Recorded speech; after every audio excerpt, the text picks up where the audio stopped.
Hi friends. तो चलिए बढ़ाते हैं अब कहानी को आगे की तरफ।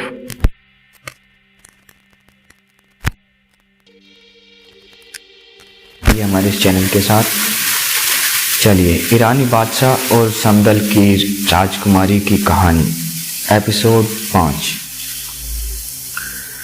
उसके पिता ने 2 वर्ष तक उसका राज्य प्रबंध देखा और उसे हर प्रकार से चतुर पाकर नगर के बाहर जाकर एकांत स्थान में भजन आदि में समय बिताने लगा। बद्र जी जान से राज्य प्रबंध में लगा।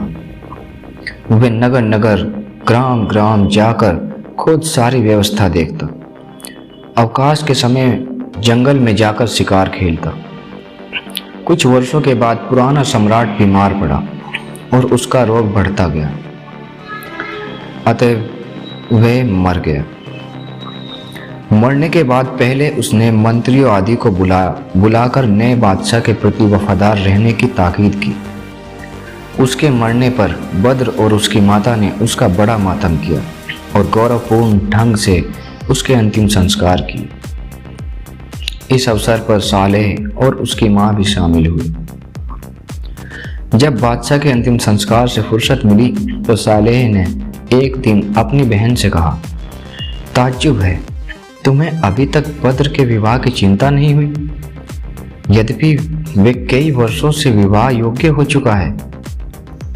लेकिन उसके बारे में तुम्हें उस समय बताऊंगा जब बद्र सो जाएगा, क्योंकि संभव है उस पर वह बिना देखे ही मोहित हो जाए। बद्र के कान में इस बात की भनक पड़ गई। रात को वह ऐसा बन गया कि जैसे गहरी नींद सो रहा, किंतु वास्तव में बगल के कमरे में माँ और मामा के बीच होने वाला वार्तालाप सुनता रहा। वे दोनों भी उसे सोता जानकर अपने साधारण स्वर में बातें करने लगे थे। सालेह ने अपनी बहन से कहा, मैं जिस शहजादी को बद्र के योग्य समझता हूँ वे समदाल देश के बादशाह की पुत्री है। ये देखो, मैं तुम्हारे दिखाने के लिए उसकी एक नवनिर्मित मूर्ति ले आया हूँ। इससे तुम्हें उसके सौंदर्य का अंदाजा हो जाएगा। दिक्कत सिर्फ एक है, समदाल नरेश बहुत ही घमंडी है और किसी को भी अपनी हैसियत का नहीं समझता है। लेकिन उसने अपनी पुत्री का विवाह अब तक नहीं किया। फिर भी वे इतनी सुंदर है कि अगर बद्र को उसके सौंदर्य का पता चलेगा तो उसके प्रेम में पागल हो जाएगा, बल्कि जान तक दे देगा। उस शहजादी का नाम है जवाहर। कुल अनार बोली, मैं समदाल के सुल्तान को जानती हूँ। मुझे आश्चर्य है कि उसकी बेटी अब तक कुंवारी है। अपना देश छोड़ने के पहले मैंने उसे देखा था। उस समय वे 8 महीने की थी। वे उसी समय इतनी सुंदर थी कि उसका सौंदर्य दूर दूर तक विख्यात था। इस समय जवानी में तो उसके रूप का कहना ही क्या होगा। फिर भी वे बद्र से बड़ी है और उसे समदाल नरेश से मांगने में क्या कठिनाई हो सकती है। सालेह ने कहा कि मैंने बताया कि वे बादशाह बड़ा ही घमंडी है। देखो बहन, मैं पूरा प्रयत्न करूंगा कि उसके पिता को विवाह के लिए राजी करूं, लेकिन काम मुश्किल है और इसमें देर लग सकती है। इस बीच बद्र को इस बात का पता नहीं चलना चाहिए, वरना इसमें संदेह नहीं कि वे जवाहर के प्रेम में पागल हो जाएगा और जान दे देगा। इसी प्रकार दोनों में बातें होती रही और बद्र सुनता रहा। दूसरे दिन उसने चुपके से अपनी माँ के संदूक से निकलवाकर जवाहर की वे मूर्ति देखी जो उसके मामा ने अपनी बहन को दी थी।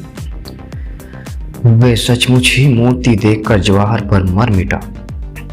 अब उसका जी न खाने पीने में लगता था, न किसी से बोलने चालने में। वह रात दिन अपनी प्रिया के ध्यान में निमग्न रहने लगा। जब सालेह अपनी बहन से विदा लेने आया तो उसने भांजे की बदली हुई हालत देखकर पूछा कि क्या बात है, तुम्हारी तबीयत तो ठीक है?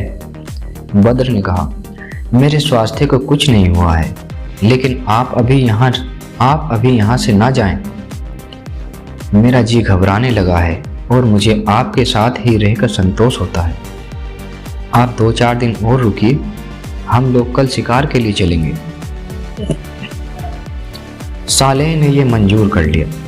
वास्तव में बद्र चाहता था कि अपनी माँ से छुपाकर अपनी मामा से अपने दिल की हालत कह दे और शिकार ही से आगे बढ़कर वे अपनी प्रिया की खोज में निकल जाए। माँ से साफ साफ कहना संभव ही नहीं था, क्योंकि वे उसे किसी हालत में नहीं जाने देती। चुनाचे दोनों मामा भांजा कुछ सेवकों के साथ शिकार पर निकल गए। वहां दोनों ने एक हिरन के पीछे अपने घोड़े डाल दिए। इसी चक्कर में पहले दोनों अपने सेवकों से अलग हो गए, फिर एक दूसरे से भी। बद्र एक घने वृक्ष के नीचे घोड़े से उतर कर बैठा और अकेले में अपनी प्रिया का नाम लेकर रुदन करने लगा।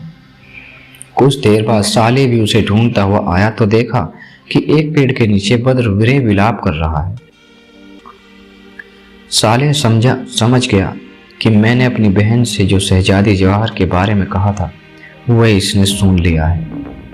वे घोड़े से उतरकर धीरे धीरे आकर एक पेड़ की आड़ में खड़ा होकर सुनने लगा। बद्र कह रहा था, हे मेरी प्राण प्यारी समदाल पुत्री, मैं तो तुम्हारी मूर्ति देखकर ही अपना धैर्य खो बैठा हूं। मेरा विश्वास है कि तुम सारे संसार की राजकुमारियों ही से नहीं, चंद्रमा से भी अधिक सुंदर हो। तुमने मेरे हृदय पर अधिकार कर लिया है, लेकिन मैं कहाँ जाऊं कि तुम मुझे मिलो। साले को इससे अधिक सुनने का धैर्य ना रहा। वह आगे बढ़कर बद्र के पास जा बैठा और बोला, इसका मतलब यह है कि तुमने हम भाई बहन की बातें सुन ली है।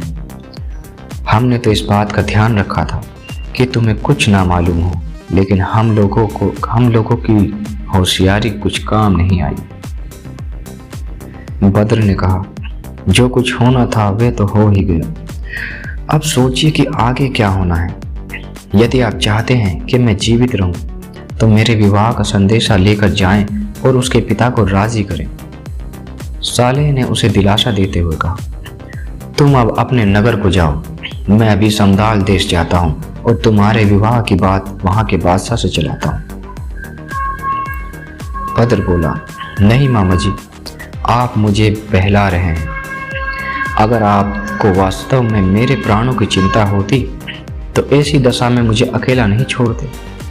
अगर आपको वास्तव में मुझसे प्रेम है तो मुझे भी अपने साथ ले चलें। सालेह ने कहा, भाई कैसी बातें करते हो, तुम्हें तुम्हारी माँ की अनुमति के बगैर मैं किस तरह ले जा सकता हूँ। बद्र ने कहा, फिर तो हो चुका। आप अच्छी तरह जानते हैं कि मेरी माँ मुझे प्राणों से भी अधिक चाहती है। वे मुझे कभी आपके साथ जाने नहीं देगी।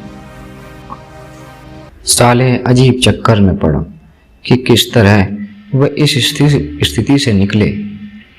उसने कुछ देर सोचकर कहा, मैं तुम्हें अपने साथ तो नहीं ले जा सकता, किंतु ये अंगूठी देता हूँ जिस पर इस्म आजम यानी चमत्कारी महामंत्र खुदा है। इसे पहनकर निशंक पानी में घुस जाना, तुम्हें कुछ नहीं होगा। बद्र ने अंगूठी पहन ली। सालेह ने कहा, अब तुम्हारे हाथ में चमत्कारी अंगूठी है और जो कुछ मैं कर सकता हूँ वे सब तुम कर सकते हो। तुम मेरे पीछे पीछे आओ। ये कहकर वह हवा में उड़ने लगा। बद्र भी उसके पीछे उड़ता हुआ समुद्र तट पर पहुंचा। फिर वे अपने मामा के पीछे समुद्र में गोता लगा गया और दोनों तेजी से चलते हुए सालेह के राज्य में पहुंच गए। बद्र को सालेह अपनी माँ के पास ले गया। बद्र ने आदर पूर्वक नानी के हाथ चूमे और वे भी उसे देखकर बड़ी प्रसन्न हुई और आशीर्वाद देने लगी और उसे खूब प्यार करने लगी। उसने परिवार की अन्य स्त्रियों से भी मिलवाया और सब लोग बहुत देर तक बातें करते रहे। इस बीच सालेह ने अवकाश पाकर अपनी माँ से बद्र का सारा हाल बताया कि वे किस प्रकार समदाल देश की शहजादी के पीछे पागल हो गया है। उसने कहा कि अब तुम बद्र को रखना, मैं समदाल के बादशाह से बद्र के लिए जवाहर को मांगने जा रहा हूँ। उसने कहा, मैंने और गुल अनार ने इस बात का बहुत ध्यान रखा कि इस बात की भनक बद्र को ना लगे, किंतु उसे मालूम हो ही गया और अब सिवाय इसके कुछ नहीं हो सकता कि जल्दी से जल्दी विवाह की बात की जाए। सालेह की माँ बड़ी चिंतित हुई। उसने कहा, ये तुम क्या कह रहे हो? क्या तुम ये नहीं जानते कि समदाल का बादशाह बहुत ही घमंडी है? तुमने उसकी बेटी की बात ही अपनी बहन से क्यों की?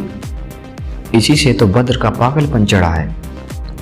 सालेह ने कहा, आपकी बात ठीक है, मेरी भूल थी, किंतु अब और क्या भी किया जाए। अगर जवाहर ना मिली तो बद्र निश्चय ही अपनी जान दे देगा। मैं इस सिलसिले में जो भी हो सकेगा करूंगा। मैं वहां जाकर विवाह की प्रार्थना करने के लिए बादशाह को बहुमूल्य रत्नों की भेंट दूंगा और फिर चतुराई से बात शुरू करूंगा। आशा है कि मैं अपने कार्य में सफलता प्राप्त करूंगा। दोस्तों, कहानी का अगला भाग आपको कल मिलेगा। तब तक के लिए बने रहिए हमारे इस चैनल के साथ और चैनल को सब्सक्राइब करना ना भूलिएगा। Thank you.